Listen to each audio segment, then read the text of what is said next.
Hello and welcome once again to The Blueprints. This is Canada's Conservative Podcast. I'm your host, Jamie Schmale, Member of Parliament for Haliburton, Kawartha Lakes, Brock, with new content for you every single Tuesday, 1:30 p.m. Eastern Time. We ask that you like, comment, subscribe, share this program. We know there's someone in your social media network that would be open to hearing this message. And of course, if they can't listen or watch this broadcast in its entirety right this very second, you can have them downloaded on platforms like CastBox, iTunes, Google Play, Spotify, you name it, it is out there.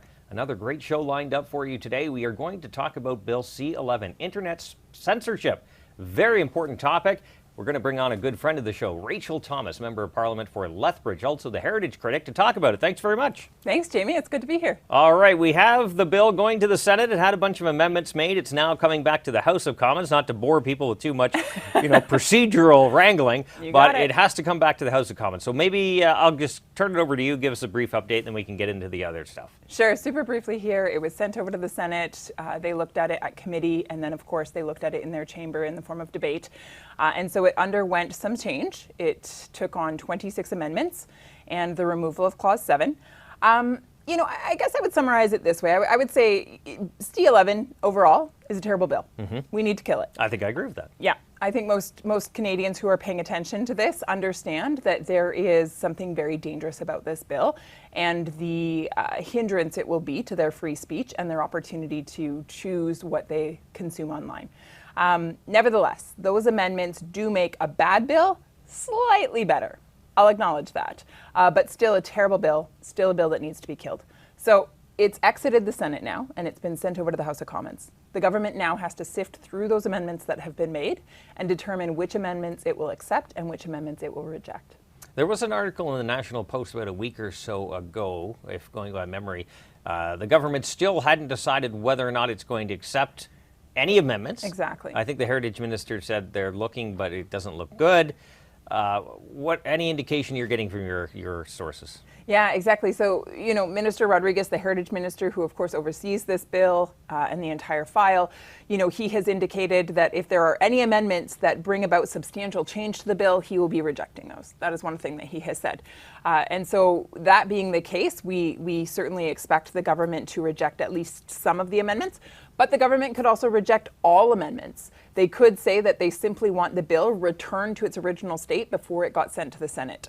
If that were the case, then of course, we'd be entering into debate around that in the House of Commons, and that's where we as the Conservative Party have an opportunity to speak to this bill and to make our points with regards to the concerns we have. We still believe that the government should be nowhere near the internet. They should not be deciding what you can and cannot see, what you can and cannot listen to.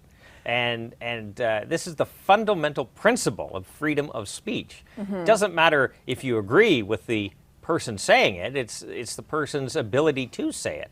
And I think that is very important, not to mention all the new content creators that have been up-and-comers out of nowhere. They didn't need to go through the traditional methods, going through the CBC or other places to get their start. They actually created something out of their own free will, out of their own abilities, and are actually making a living because of it. Yeah, I think you're hitting the nail on the head. Look, things that are illegal in this reality, if they're illegal according to the criminal code, they should then be illegal online. Correct, absolutely, 100%. I think all Canadians would agree to that. I would think so. This bill isn't touching that. It has nothing to do with those gross, disgusting things that would take place online. This bill simply has to do with what can be posted online in a legal form and what cannot, based on government dictation. In other words, the government has determined that there is going to be this definition of Canadianness.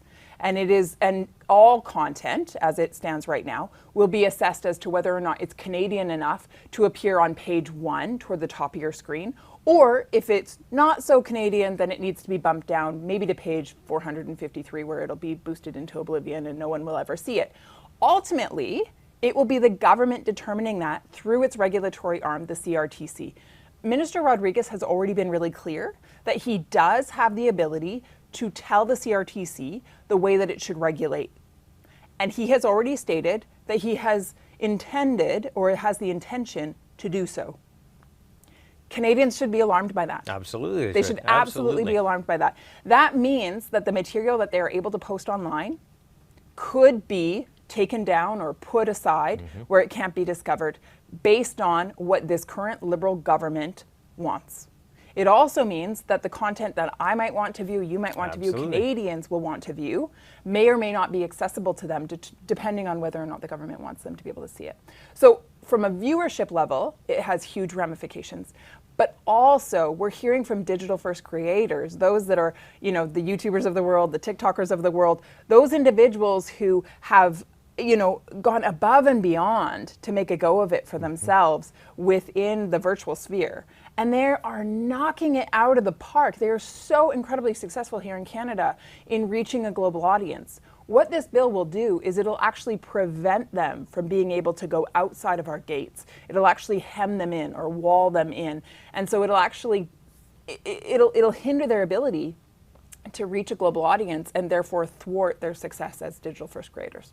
Well, that is the thing that puzzles me and really frustrates me, is that Canadian content, when it's good, people will watch it. Totally. They will watch that kind of stuff. And my taste of what I like to watch and listen to is totally different than what you probably will watch and listen to. And that's a good thing. We want the variety of voices. We want that freedom of choice that Canadians can make. This idea that the government picking and choosing what is a priority to them, well, the government's priority is not my priority.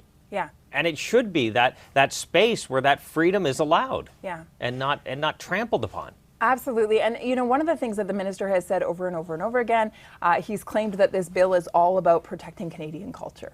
It's all about making sure that, Canadians are celebrating what it is to be Canadian. Well, who better to decide what our culture should consist of than Canadians? Yes. That's not something that the government should be dictating to us. And it's not the government's job to pick winners and losers in terms of content creators. So the government shouldn't have the ability to decide this digital first creator or this digital artist gets to succeed because they're Canadian enough. Meanwhile, this digital creator who is Canadian isn't quite Canadian enough in their content, and so we're just going to bump them back where they can't be discovered. That's wrong. That's wrong. That is not the country that I know to be Canada. Canada is a free, democratic society where every single individual should be given equal opportunity to thrive based on their ability to put in the work.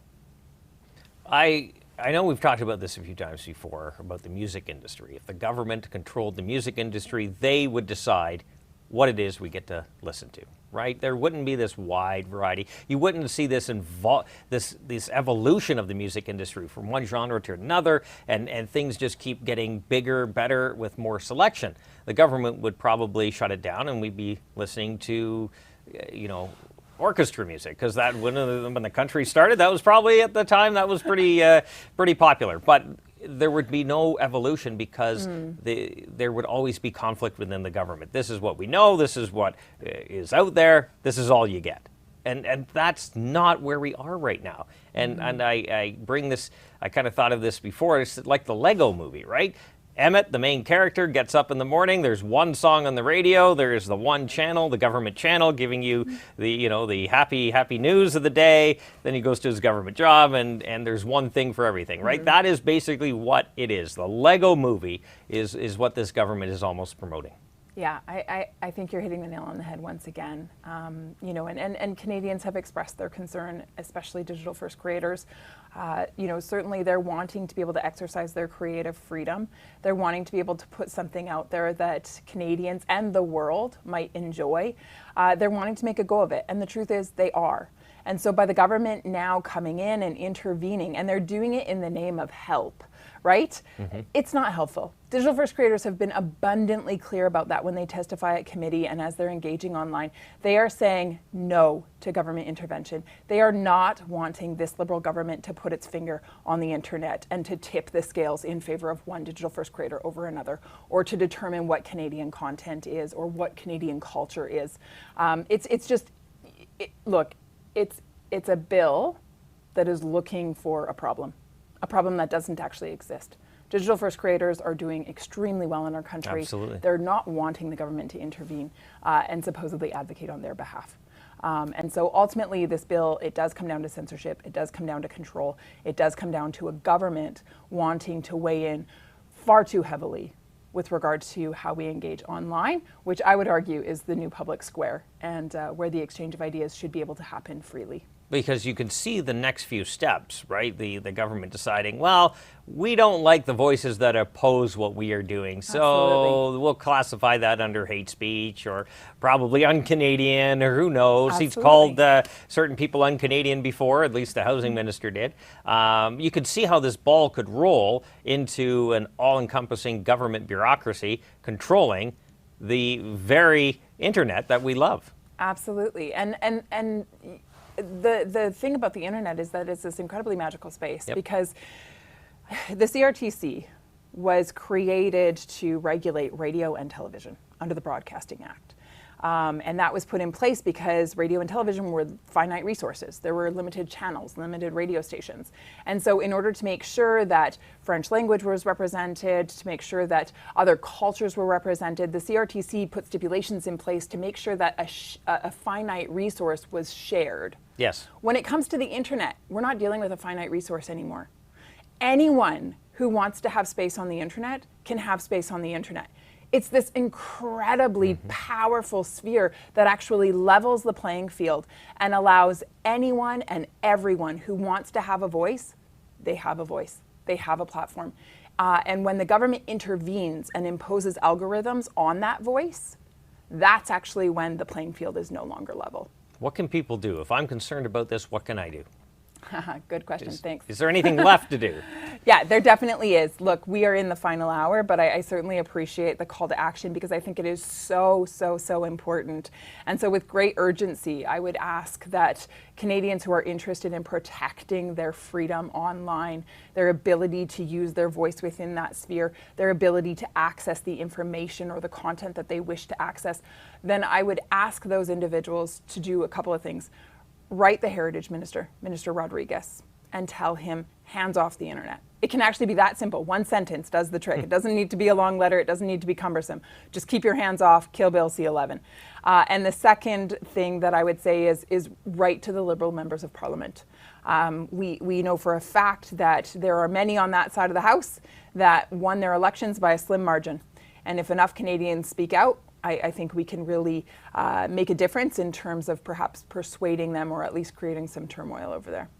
Yeah, it's an interesting turn of events here and how the left, while they call anyone on the conservative side every single name, they're actually the one clamping down. They're actually doing the one of you will obey what I say when I do it and just keep, pushing it uphill. We've got it from here. We're the elite class. Why would you need some of the silly shows you listen and watch? It's just so frustrating that the left has grown into this big monster of control. Absolutely, but we know throughout history that this has been the case. Right? We know that leaders, on that left side of the political spectrum often end up going into this sphere where they're demanding control, where they're demanding obedience, where they're demanding compliance, where there's only one right way of doing things.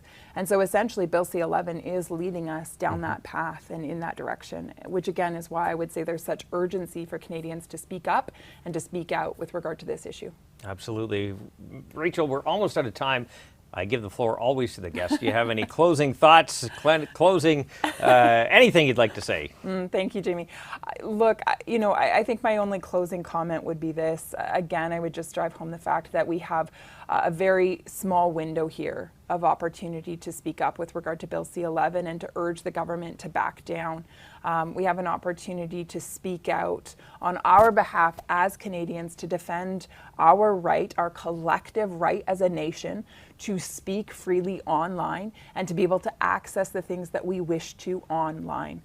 We have an opportunity to stand up for true Canadian culture, which is determined by the people and not by the government.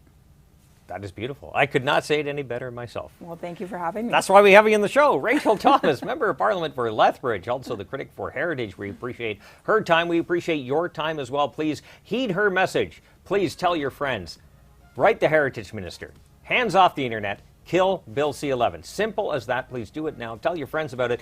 You know what's even better? You can like, comment, subscribe, share this program. Let them hear it in their own ears, with their own eyes. Download it too. Platforms like CastBox, iTunes, Google Play, and Spotify. New content every single Tuesday, 1:30 p.m. Eastern Time. Until then, low taxes, less government, more freedom. That's the blueprint.